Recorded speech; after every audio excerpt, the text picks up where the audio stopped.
నేనే స్వయంగా వచ్చి వరంగల్లో కూర్చొని ఈ వరంగల్ యొక్క సమస్యను పరిష్కరించే బాధ్యత నేను తీసుకుంటా. ఇవాళ నేను అడుగుతున్న మిత్రులారా, తెలంగాణకు ఉద్యమానికి వేదికైనా వేలాది మంది విద్యార్థుల ఉద్యమ బాటను నడిచి తెలంగాణ రాష్ట్రాన్ని సాధించిన కాకతీయ యూనివర్సిటీ ఈరోజు నిర్వీర్యం అయిపోయింది. నియామకాలు లేవు. వైస్ ఛాన్సలర్ ఉంటే ఎట్లున్నాడో నేను చెప్పాల్సిన పని లేదు. అందుకే రాబోయే కొద్ది రోజుల్లో కాకతీయ యూనివర్సిటీకి కొత్త వైస్ ఛాన్సలర్ను నియమించడమే కాదు,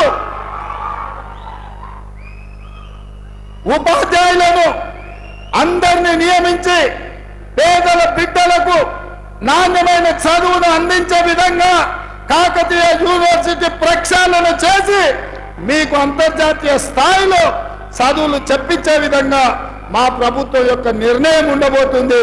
ఎందుకంటే విద్యాశాఖ కూడా నా దగ్గరనే ఉంది మిత్రులారా.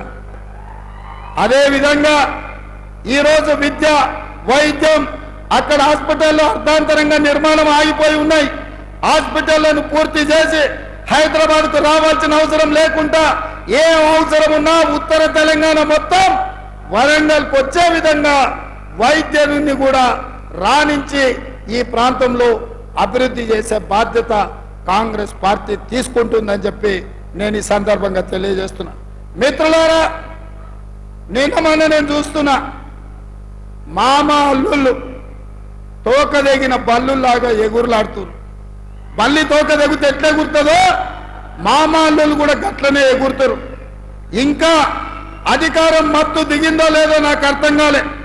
అయ్యగారికి మరి ఫామ్ హౌస్ లో వేసిన మత్తు కూడా దిగిందో లేదో నాకు తెలియదు. అసెంబ్లీకి మాత్రం రాడు. చర్చల మీద మాట్లాడతామంటే పారిపోతాడు. ఎవరినో ఒకరిని అడ్డం పెట్టుకొని అసెంబ్లీకి రాకుండా తప్పించుకున్నాడు. అసెంబ్లీ రాని దద్దమ్మలు, బడికి రాని బడి దొంగలు లాంటి వాళ్ళు అంతేనా? మరి అట్లాంటి బడి దొంగలు నిన్న టీవీ 9లో పోయి కూర్చొని 4 గంటలు కూర్చున్నాడు. సిగ్గున్నది అని అడుగుతున్నా.